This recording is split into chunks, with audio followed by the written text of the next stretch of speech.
vamos iniciar essa série de conferências sobre a revolução cultural dentro da igreja. Bom, como é que nós poderíamos descrever esta série de palestras que vocês irão assistir? Nós poderíamos dar a elas o nome de revolução cultural dentro da igreja. Mas, para que você identifique de forma mais clara do que é que se trata, talvez seja interessante nós olharmos para tudo o que eu irei dizer nestes dias como sendo um estudo sistemático das raízes da teologia da libertação e da sua atuação dentro da Igreja Católica. Então, assim, porque quando nós falamos em revolução cultural, parece uma coisa um pouco distante do nosso mundo, da nossa realidade eclesial. Quando nós falamos de teologia da libertação, já soa um pouco mais familiar, um pouco mais do nosso dia a dia. E, como reflexão teológica, né, nós gostaríamos realmente de ver o que é que está acontecendo com a teologia, ou seja, olhar para a revolução dentro da igreja, é olhar de que forma o pensamento revolucionário está influenciando a nossa forma de pensar a teologia, pensar Deus, pensar a igreja, pensar o sacerdócio e realmente estruturar nossa vida eclesial. Não é? Então, um pouco é esse panorama. E é claro, para nós chegarmos lá na teologia, nós vamos ter que partir sempre da filosofia. Então, essas primeiras palestras vão ser mais filosóficas do que teológicas. Mas nós iremos chegar na teologia. Mas é necessário saber as raízes, não é, do movimento revolucionário cultural que está plenamente, nós iremos ver, plenamente instalado na igreja. As pessoas, quando a gente fala de teologia da libertação, as pessoas ficam um pouco assustadas e dizem assim, mas isso ainda existe? Não é? Não se fala mais de teologia da libertação. Se vocês notarem, de uma forma geral, essa palavra teologia da libertação não aparece mais no dia a dia. Mas é que, de fato, a água realmente não é vista pelo peixe. Ou seja, nós já estamos em uma tal situação de hegemonia cultural. Ou seja, em que todo o pensamento da sociedade e da igreja está tão perpassado, tão eivado de revolução, que nós já não notamos mais o que seja revolução. Vejam, em 1989, houve um evento epocal, algo que mudou a história recente da humanidade, todos vocês sabem, a queda do Muro de Berlim. Ou seja, para todos os efeitos, o que aconteceu na prática? O que aconteceu é que o comunismo real, o socialismo real, o marxismo real desapareceu. Pareceu uma vitória do capitalismo, não é? Pareceu uma grande vitória de dois homens, dois grandes homens do século XX. O presidente Ronald Reagan, dos Estados Unidos, e o Papa João Paulo II, que, se vocês forem olhar um pouco na história, não é? Que quanto mais a gente se afasta daquela data, mais claro fica o que é que realmente aconteceu. Houve realmente uma colaboração entre o Vaticano e os Estados Unidos num esforço de trazer abaixo o comunismo, não é? O Papa João Paulo II vinha de um país comunista. Ele sabia o que era o comunismo, ele sabia o que era a opressão de um Estado totalitário. Ele viveu debaixo da bota do comunismo. E o presidente Ronald Reagan foi sempre um anticomunista ferrenho e foi eleito como tal. Então, os dois homens, digamos assim, o braço secular e o braço religioso parece que se uniram num esforço hercúleo de trazer abaixo o comunismo.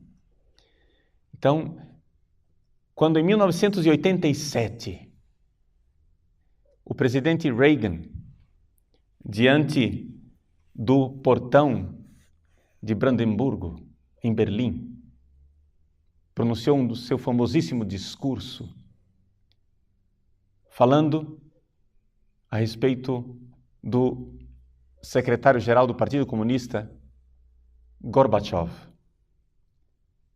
Ele estava descrevendo e dizendo os esforços de Gorbachev de fazer uma perestroika, uma reestruturação do movimento comunista na Rússia, de fazer glasnost, ou seja, uma transparência na estrutura e no governo comunista. Então, o presidente Reagan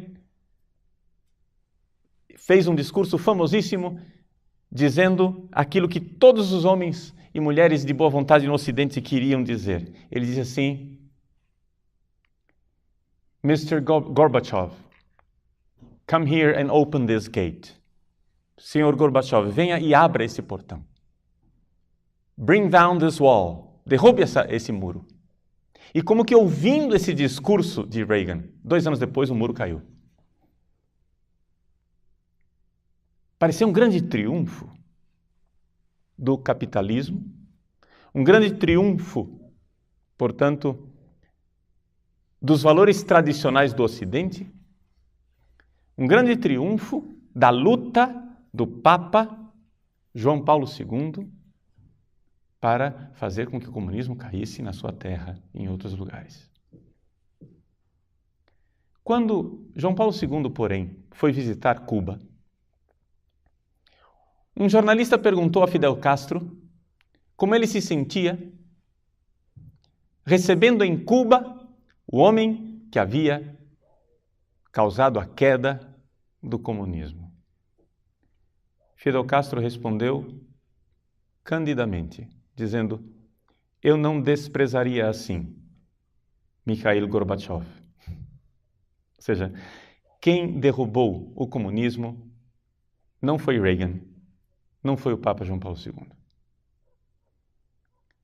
Quem derrubou o comunismo foi o próprio comunismo.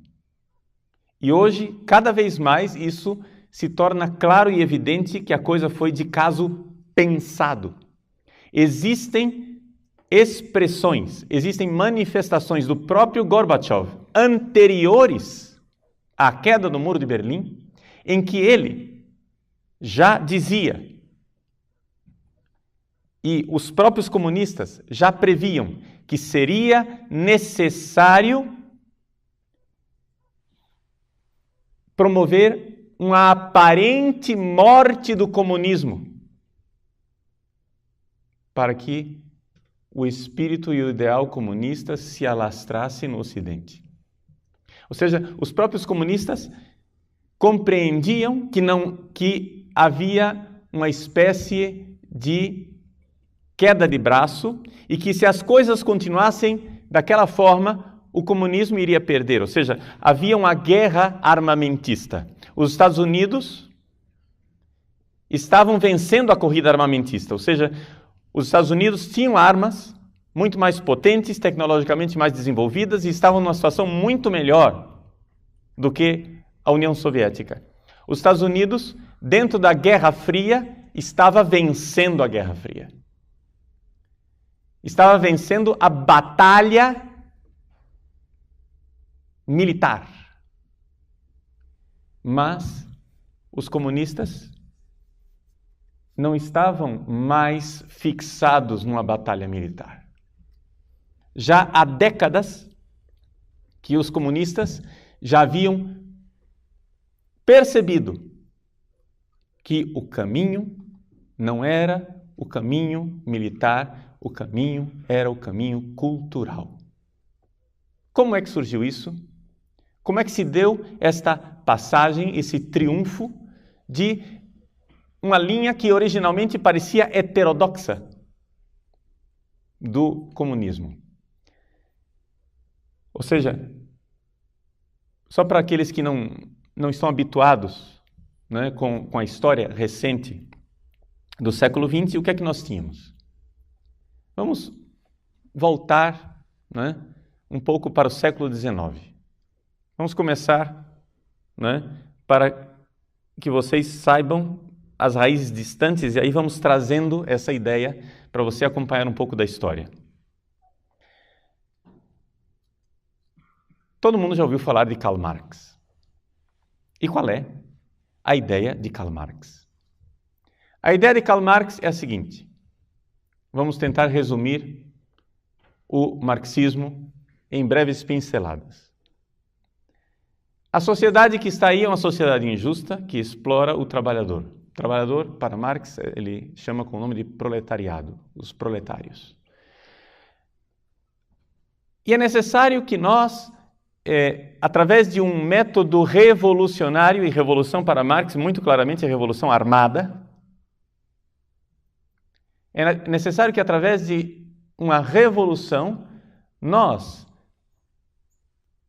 classe trabalhadora, tomemos posse do governo para implantar uma ditadura do proletariado. Através de uma luta de classes, o proletariado vai tomar posse, não é, dos meios de produção, do governo, etc.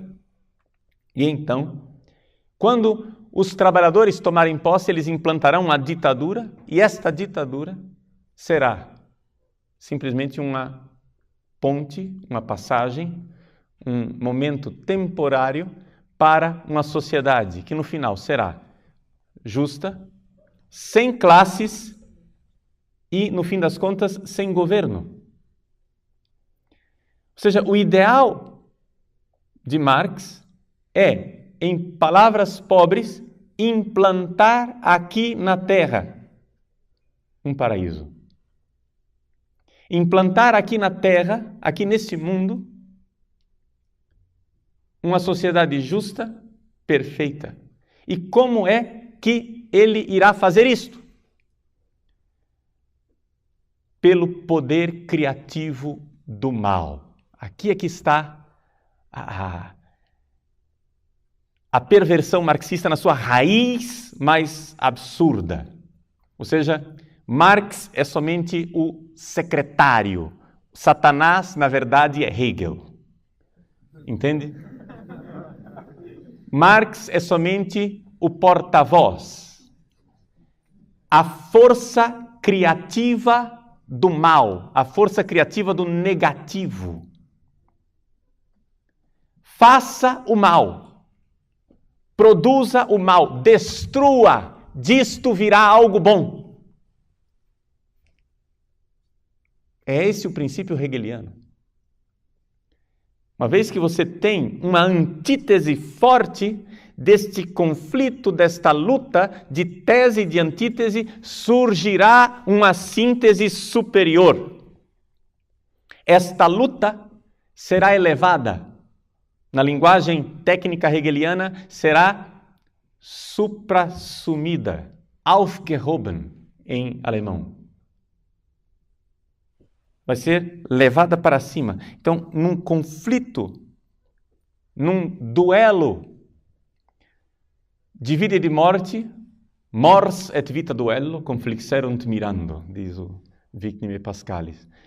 Com o conflito de vida e de morte surgirá o superior. Então, o que acontece? Hegel vê que existe uma injustiça com o mal, com o negativo. Que o negativo foi demonizado, foi exorcizado de nossas vidas. E, na verdade, quando você exorciza e retira o negativo da vida das pessoas, o que é que você está criando? Você está criando um imobilismo, uma falta de vitalidade. Então, Hegel traz para dentro da filosofia aquilo que já era enxergado, já era visto pela arte, pelo romance, pelos satanistas. Se vocês forem ler o Fausto de Goethe, já ouviram falar de Goethe, né? Fausto, a peça de teatro. Numa das cenas, iniciais, Mefistófeles, o demônio, aparece para Fausto e se identifica.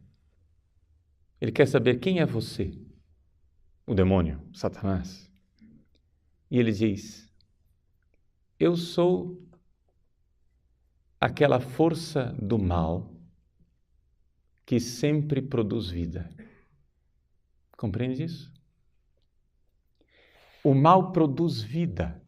Pelo menos é isso que o mal diz de si. Não estou dizendo que isso seja verdade. Estou dizendo que essa é a propaganda que ele faz de si. Ou seja, existe criatividade no mal, existe vitalidade no mal. Você dê asa à maldade e vai acontecer algo de bom.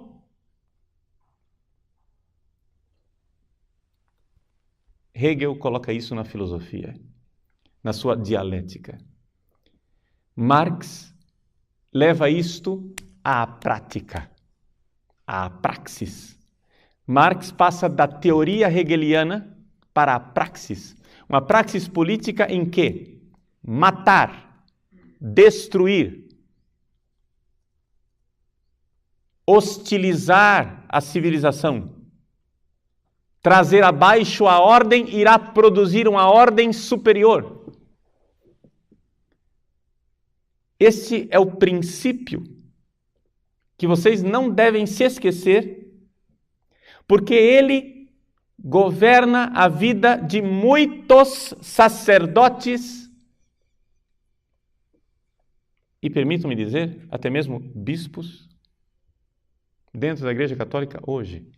Não que eles tenham estudado isso, gente, porque isso daqui, deixa eu dizer para vocês, qual é a missão da vida do Padre Paulo Ricardo? É colocar notas de rodapé naquilo que todo mundo faz automaticamente sem saber de onde vem, entendeu? Eu só quero dizer para você o seguinte: ouvindo essa série de palestras, no final dessa série de palestras você vai ter uma decisão. Eu não vim aqui fazer sua cabeça. Depois dessa série de palestras você vai ter que decidir se você será um bom teólogo da libertação competente, sabendo todo o trabalho de destruição que você tem que fazer dentro da igreja, ou se você será um bom sacerdote fiel ao Papa, à tradição da igreja. Eu não vou fazer sua cabeça. Essas palestras você pode usá-las de duas formas diferentes. Você pode usá-las para o bem, sabendo a maldade que você deve evitar. Você pode usá-las também para o mal, sabendo que eu vou dar a você uma cartilha de como ser um bom marxista, um bom teólogo da libertação e como destruir a Igreja Católica. Vou ensinar as duas coisas.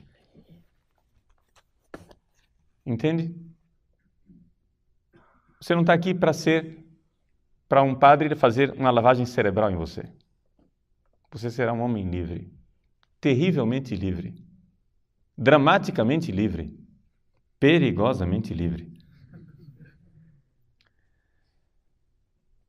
Mas é preciso que você, desde o início, enxergue isto, para que você saiba distinguir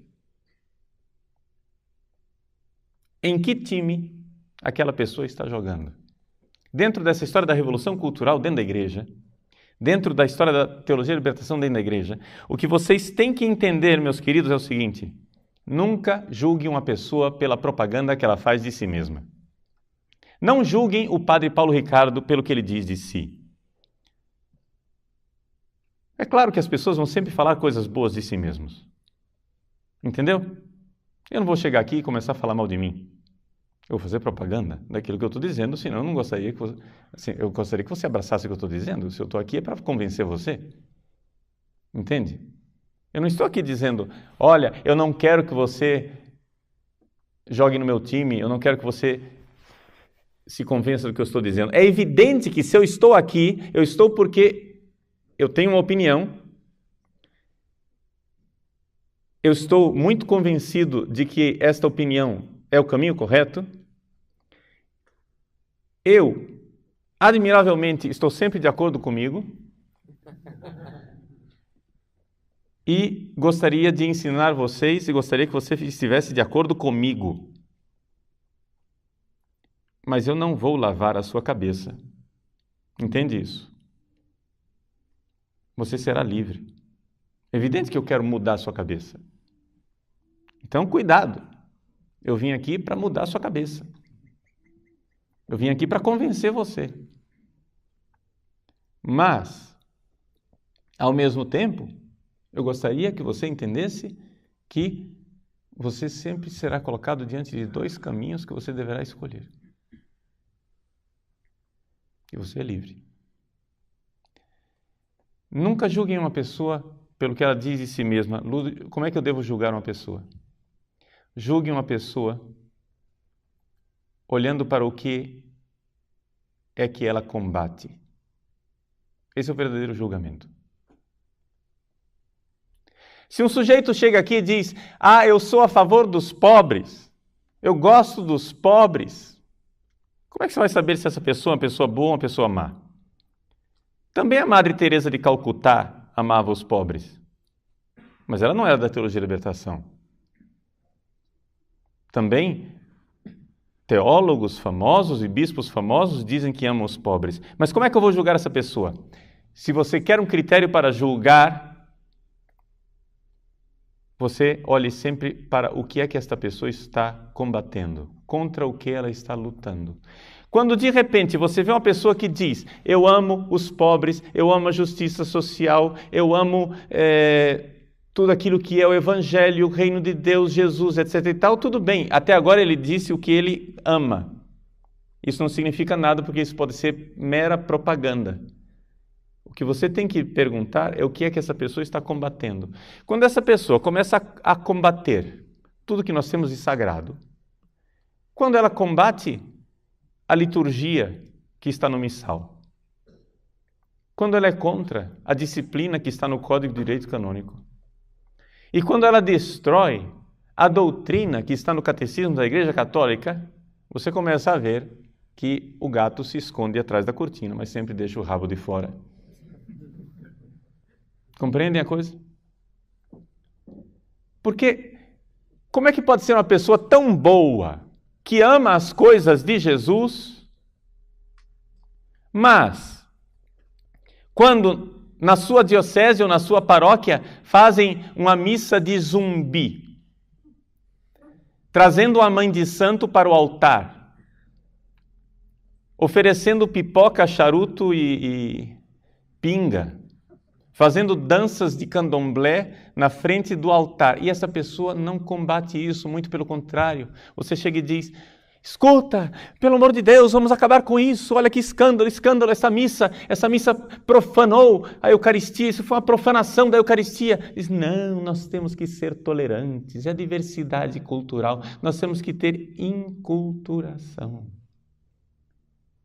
E aí, tão logo, um padrezinho jovem, de batina preta, decide, muito singelamente, celebrar uma missa de Pio V para um grupelho de fiéis, 5, 6 fiéis, nada mais do que isso.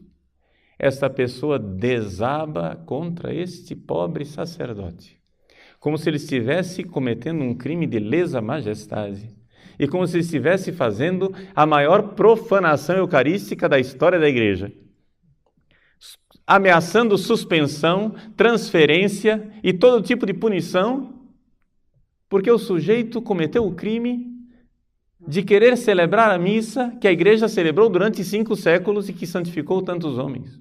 Vejam, para dizer bem claro para vocês, eu não acho que celebrar a missa de Pio V seja a solução dos nossos problemas eclesiais. Entende? Eu, como todos vocês, celebro diariamente a missa de Paulo VI, muito tranquilamente. Mas só exemplificando como é possível que um sujeito que diz que ama a Deus, que serve a igreja, desata toda a fúria infernal contra uma coisa santa como é a missa de Pio V, mas permanece como impávido colosso diante de uma profanação como é uma missa de zumbi.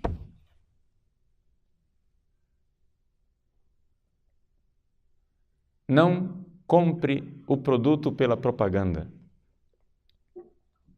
Leia a bula. Veja os efeitos colaterais. Compreendem? Você tem que saber em que ideologia você está entrando. E exatamente aqui é que eu preciso ensinar a vocês a serem bons marxistas para rejeitar o marxismo ou para abraçá-lo. Entende? O marxista sabe muito bem que o que é propaganda e o que é o verdadeiro intento. O bom marxista sabe que ele está dentro da igreja e ele precisa fazer uma cortina de fumaça de propaganda e dizer o quanto ele ama a tradição da igreja, mas a verdadeira tradição. Não esta tradição engessada, tridentina, encarquilhada, sem vitalidade. Ele ama os pobres, ele ama os santos, mas os santos comprometidos. Ele gosta da liturgia, mas uma liturgia enculturada que fale ao povo. Veja, tudo isso são frases que você ouvindo assim, você não tem nada para dizer contra elas. O que você vai dizer de uma frase dessa? O que você vai objetar a um sujeito que diz que ama os pobres? Você vai dizer, pois bem, meu senhor, sim senhor, é isso mesmo, vai aplaudir.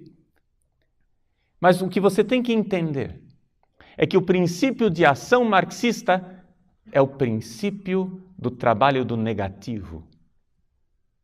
É o princípio do trabalho do destruidor. É o princípio do trabalho daquilo que põe abaixo. E o que é que eles querem pôr abaixo? Muito bem. O Papa Bento XVI recentemente esteve no seu país, na Alemanha. E ele esteve no Congresso Nacional, no Bundestag, e dirigiu uma palestra aos congressistas, aos parlamentares do seu país. Aliás, palestra na qual ele foi efusivamente, longamente aplaudido. Você pode ver o vídeo, está à disposição no site do Vaticano, dia 22 de setembro, viagem apostólica à Alemanha. Ele foi efusivamente aplaudido de pé pela Assembleia inteira, exceto por uma área da Assembleia onde havia bastante cadeiras vazias, sinal de congressistas que não foram, que se recusaram a participar, e os poucos que foram daquele partido lá participar ficaram de braços cruzados, enquanto todos os outros aplaudiam o Papa e aplaudiam ostensiva e longamente. Né? Muito bem. Nesse discurso, o Papa, nas palavras conclusivas, disse o seguinte: a cultura da Europa nasceu do encontro entre Jerusalém, Atenas e Roma. Do encontro entre a fé no Deus de Israel, Jerusalém, a razão filosófica dos gregos, Atenas, e o pensamento jurídico de Roma. Este tríplice encontro forma a identidade íntima da Europa. Na consciência da responsabilidade do homem diante de Deus e no reconhecimento de sua dignidade inviolável do homem, de cada homem, este encontro fixou critérios do direito cuja defesa é nossa tarefa neste momento histórico. O Papa está dizendo que nós temos que defender estas três grandes colunas da cultura ocidental: a fé cristã, o direito romano e a filosofia grega. Por quê? Porque existe um movimento revolucionário que quer trazer abaixo estas 3 colunas. E, aliás, não quer trazer abaixo, está derrubando estas 3 colunas. Ou seja, as 3 colunas já estão no chão, em frangalhos. E nós o que precisamos fazer é reerguê-las. Então aqui está o grande conflito, a grande batalha cultural, a grande guerra cultural. Esta guerra cultural que se expressa na destruição destas 3 colunas básicas da cultura ocidental. Ou seja, do legado de Jerusalém, de Atenas e de Roma. O Papa professa publicamente de que lado ele está. Nós iremos nesses dias estudar quem é o outro lado. Ou seja, quem são as pessoas que, ao contrário do Papa, que quer preservar a herança cultural de Jerusalém, de Atenas e de Roma, quem são as pessoas que querem destruir e por que querem destruir? Porque é importante isso, meus senhores. Vocês têm que saber por que é que vocês apanham, entende? Por que é que você, quando ingenuamente, assim, com toda simplicidade e candura, celebra a sua missa usando sua casula, incenso, com os coroinhas e batinhos sobre pelis, por que é que você será hostilizado como se você fosse Satanás em pessoa? Por que tanto ódio? Então, é um pouco isto que nós queremos ver nesses dias. Lá atrás, Hegel e Marx. Hegel e Marx nos colocam diante desta realidade do trabalho do negativo, do trabalho da destruição. É necessário destruir. Hegel quer, através do trabalho do negativo, do trabalho da destruição, trazer abaixo uma ordem e um sistema que ele diz está oprimindo o trabalhador, está oprimindo o proletário. Porém, Marx, como profeta, foi um profeta pela metade. Por quê? Porque ele profetizava o futuro de uma sociedade justa, sem classes, aliás, sem governo, perfeita, o paraíso aqui na Terra. Só que ele previa que isto iria acontecer através de uma revolta dos trabalhadores. Nota de rodapé, diga-se de passagem que ele sabia perfeitamente que isso não era verdade. Ele, inclusive, falsificou os dados das pesquisas. Ele vivia na Inglaterra, foi fazer pesquisas a respeito da situação dos trabalhadores a partir dos dados dos Blue Books do governo britânico, e ele, falsificando os números, disse, vejam, a situação dos trabalhadores é insuportável, eles irão explodir numa revolta. Ele sabia perfeitamente que as coisas não eram do jeito que ele estava pintando. Marx é, além de pseudo-profeta, é um mentiroso e um sujeito intelectualmente desonesto. Tá? E não há dúvida nenhuma nisso. Agora, ele previa que então os trabalhadores iriam sofrer tanto debaixo da pressão dos capitalistas, dos burgueses, que a panela de pressão iria estourar. E os trabalhadores iriam se unir contra os capitalistas opressores. O manifesto comunista termina assim: trabalhadores do mundo, univos, vereint euch, univos. Os trabalhadores, Marx previa que a pressão contra os proletários seria tão grande que os trabalhadores da França iriam se unir com os trabalhadores da Alemanha, com os trabalhadores da Inglaterra, com os trabalhadores da Itália, e eles iriam se unir contra a classe capitalista e impor a ditadura do proletariado. Problema, isso não aconteceu. Marx morreu e não viu a profecia vir abaixo, ou seja, não se realizar. Ele previu uma grande guerra, a guerra que ele chamava de Guerra Pan-Europeia. Essa Guerra Pan-Europeia, de fato, aconteceu, foi a Primeira Guerra Mundial. Todo mundo previa um pouco que haveria essa guerra. O próprio Papa São Pio X, quando ele morreu, há 100 anos atrás, ele morreu e dizia continuamente: verrà il guerrone. A guerra enorme, a guerra grande acontecerá. Verrà il guerrone. E de fato aconteceu o guerrone, a guerra grande. A Primeira Guerra Mundial. Só que, para a total confusão dos marxistas, os trabalhadores não se uniram. Eles, ao contrário, pegaram as armas para matar, horror dos horrores, outros trabalhadores. Ou seja, os trabalhadores franceses pegaram em armas para matar os trabalhadores alemães, para defender os interesses de classe dos seus patrões, dos capitalistas. Como é possível? Então, depois que terminou a Primeira Guerra Mundial, o marxismo estava em plena crise teórica. Como era possível que os trabalhadores estivessem tão alienados?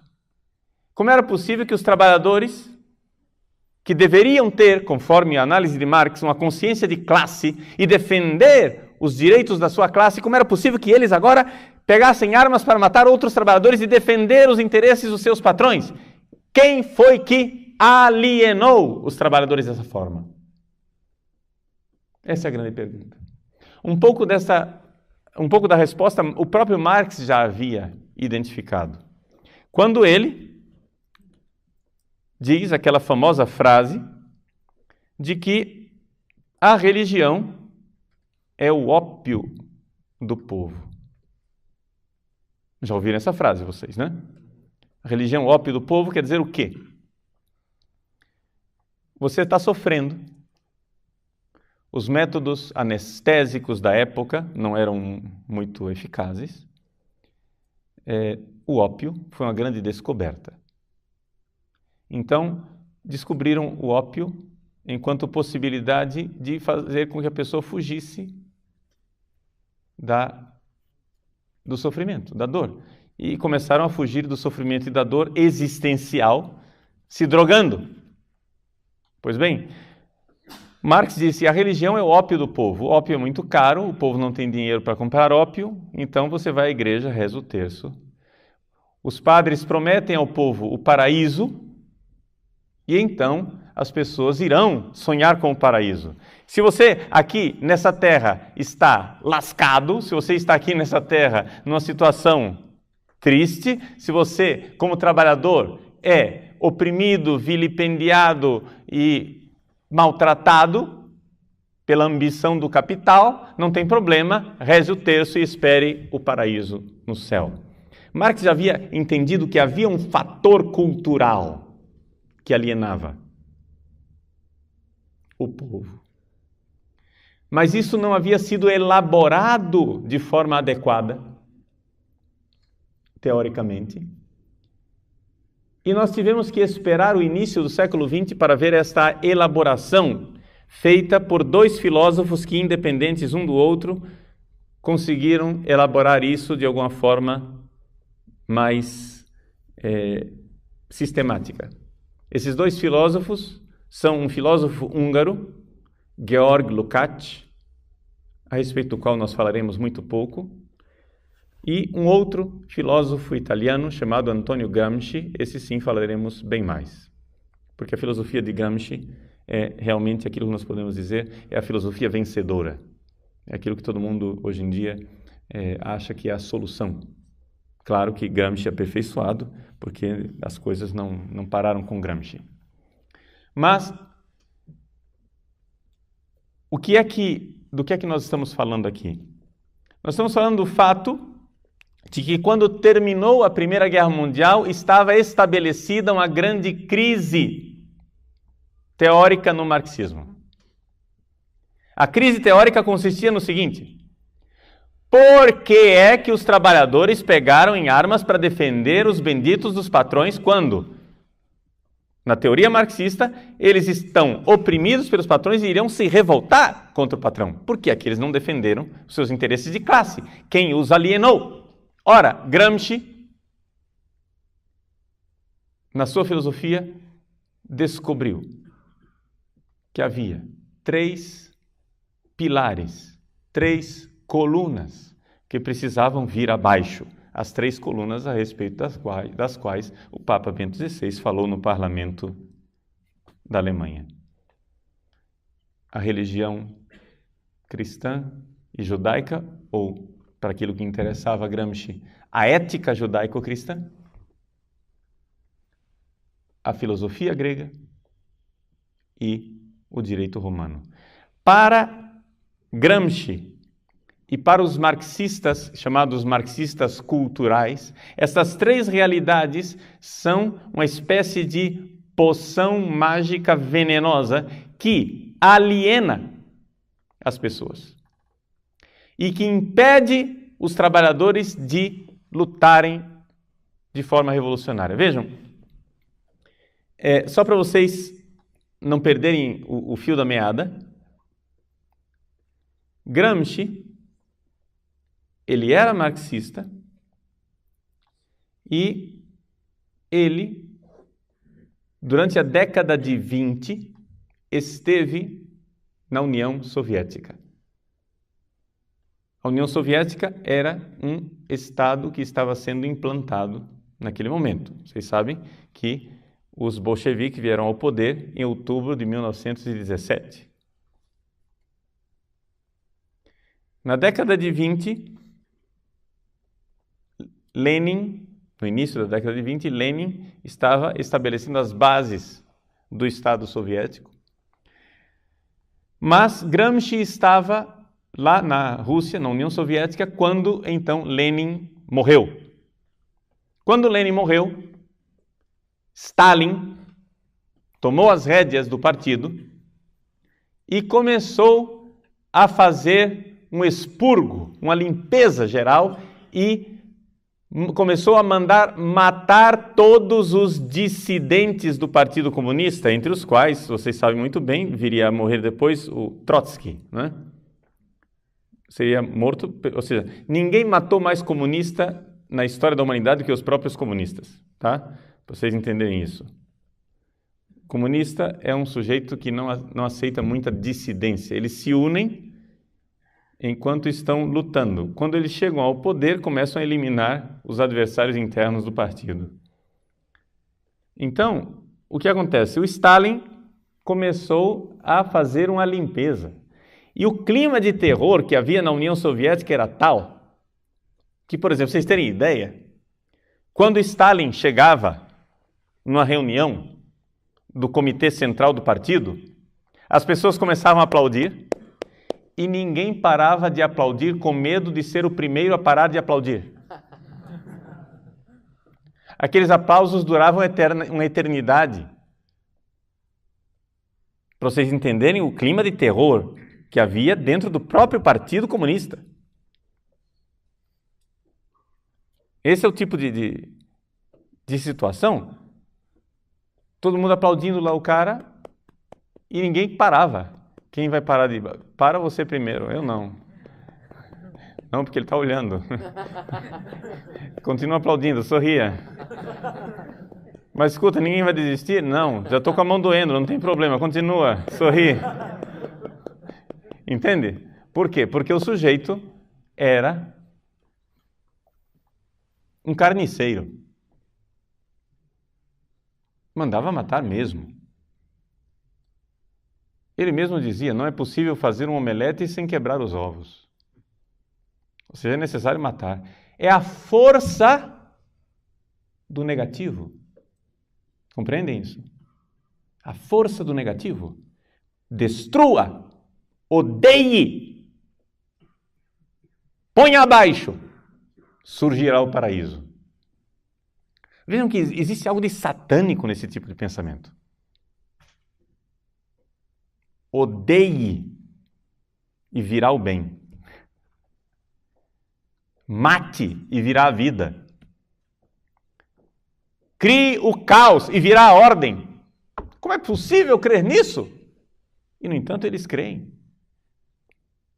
E, no entanto, há pessoas dentro da igreja que fizeram disso um estilo de vida. Um estilo de vida. Que creem profundamente que quanto mais elas forem devassas, quanto mais elas profanarem o celibato, quanto mais elas conseguirem destruir a sexualidade e a moral tradicional, mais elas estão promovendo o amor. Existem pessoas dentro da igreja que creem que quanto elas mais caluniarem, quanto elas mais destruírem a carreira dos outros, quanto mais elas armarem cama de gato para os outros, quanto mais elas forem cruéis, verdadeiros, caluniadores, usando todo tipo de mesquinharia política, todo tipo de desonestidade, elas creem que estão implantando o reino de Deus. Existem pessoas que pensam assim. Existem pessoas que pensam que quanto mais elas criam desordem e profanam o que há de sagrado, elas estão promovendo a causa de Deus. Pode ser que essas pessoas nunca tenham lido Marx, Lenin e Stalin, mas elas vivem desta apostila, desse pensamento, desta mentalidade, deste frônema, dizem os gregos. É uma forma de pensar. E nós, nesses dias, vendo e explorando um pouco as raízes disso, vamos entender como é que se chega a isso. Como é que uma pessoa chega a ser assim, dentro da igreja, celebrando missa todo dia. Pois bem, Gramsci, então, compreendeu que era necessário destruir, era necessário trazer abaixo a cultura ocidental. Mas não que não haveria solução pelo caminho stalinista. Gramsci abominava o regime de força e de terror que Stalin havia implantado. Gramsci acreditava o seguinte, que a cultura europeia, com aquelas 3 colunas, a ética judaico-cristã, a filosofia grega e o direito romano, precisava ser implodida. Mas implodida como? Lentamente, anonimamente, gradualmente. Então, gente, essas coisas, na técnica gramsciana, nada pode ser ostensivo. Tudo deve ser disfarçado. Você deve subministrar o veneno ao paciente e ele deve tomar aquilo todos os dias espontaneamente, achando que é remédio. Compreende? Você deve dourar a pílula. Você tem que apresentar para a pessoa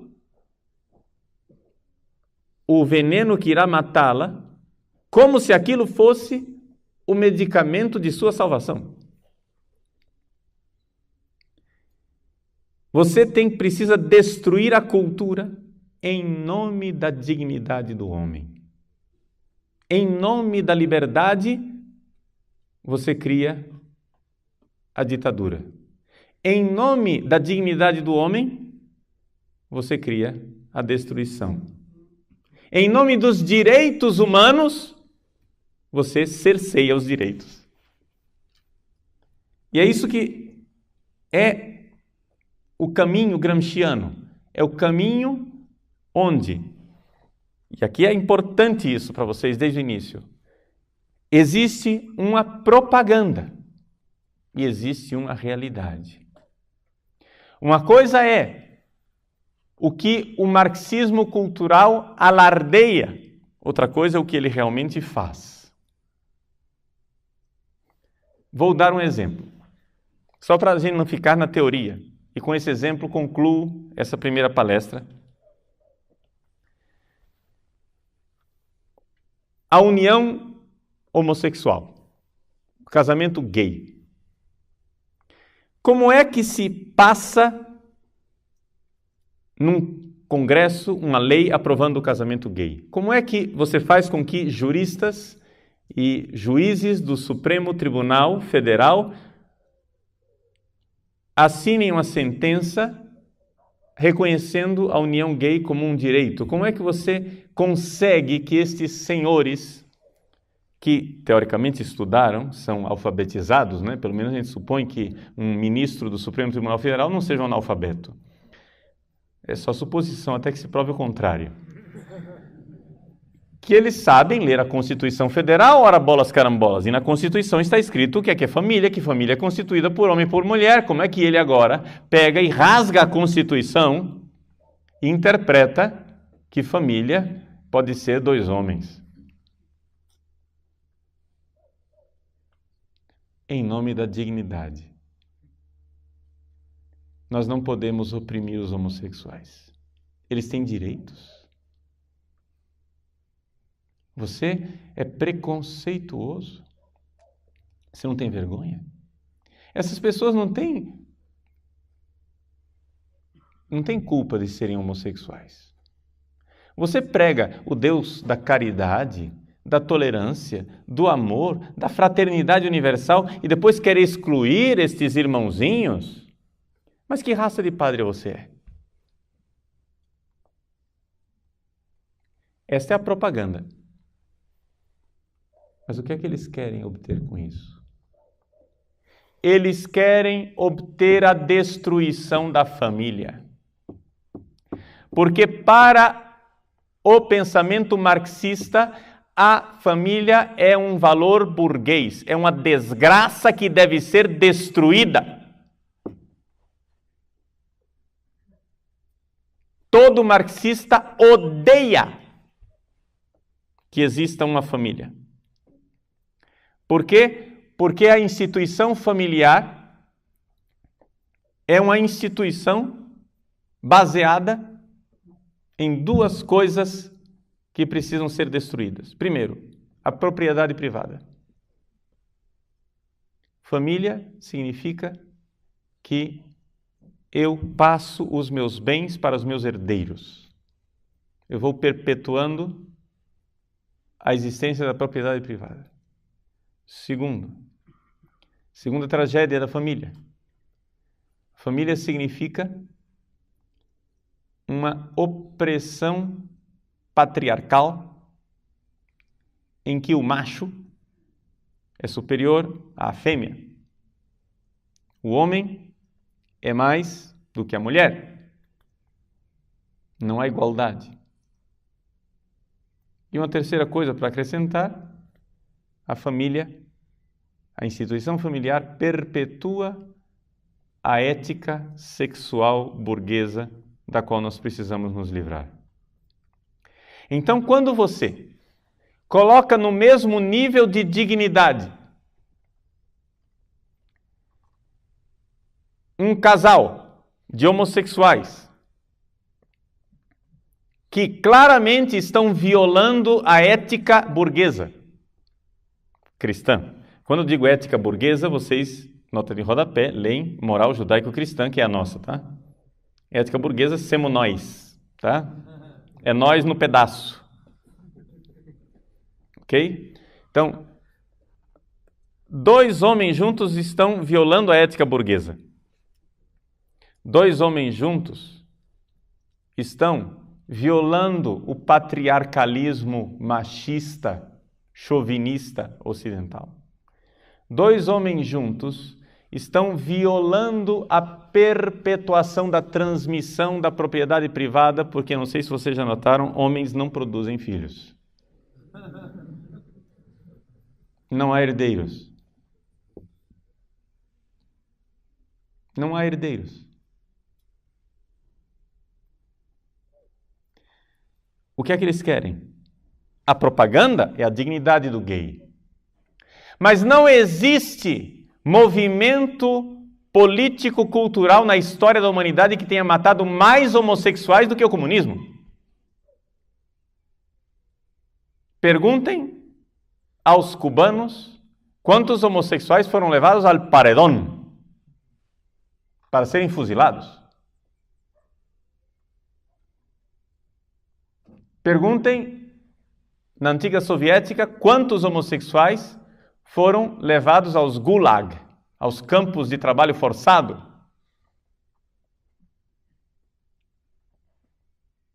O interesse de defesa dos direitos homossexuais não é absolutamente aquilo que os comunistas e marxistas querem. O que eles querem é destruir a família.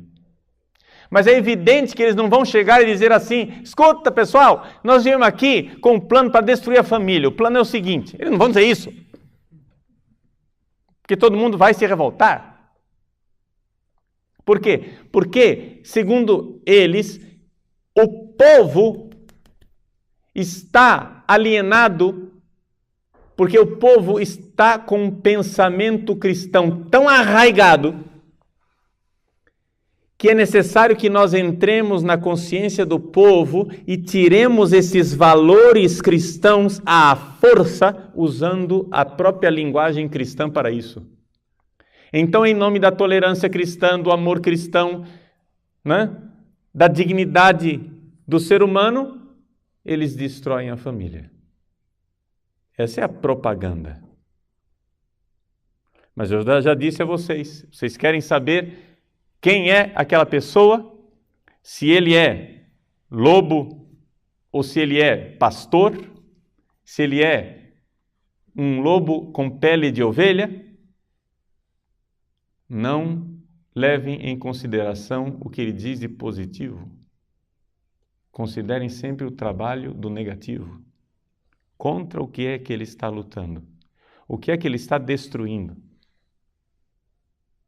O que é que ele está pondo abaixo? Aí vocês saberão o que é uma pessoa. Então, nessa primeira palestra, nós colocamos um pouco uma visão panorâmica daquilo que é o movimento do marxismo cultural. O movimento do marxismo cultural, ele parte da realidade de que Marx quer implantar uma sociedade nova, um paraíso aqui na Terra. Mas os meios precisam ser os meios culturais, diz Gramsci. Somente através da luta cultural é que nós conseguiremos implantar a nova sociedade e o novo mundo. Por quê? Porque os métodos antigos da Força Armada, os métodos da Revolução Armada de Lenin e de Stalin não deram certo. Porque você não pode pôr um povo na camisa de força quando eles internamente já estão revoltados contra aquilo. Então, mais do que um Big Brother do George Orwell, 1984, não sei se alguém conhece o romance, ou seja, uma autoridade estatal do Big Brother que vai lá e está vigiando as pessoas o tempo inteiro, porque as consciências das pessoas continuam, né, não aceitando aquele novo Estado, aquela nova ordem. Mais do que um 1984 de George Orwell, o que Gramsci propõe é um admirável mundo novo de Huxley. Ou seja, as pessoas mudam por dentro. As pessoas precisam mudar internamente, aí teremos a nova sociedade. Aí teremos um novo mundo. É necessário, então, atenção, aculturar as pessoas. Mudar a cultura delas. Então, muito cuidado quando vocês ouvirem falar de enculturação. Inculturação, na verdade, é mais aculturação do que enculturação. Mas nós teremos tempo para falar isso mais tarde.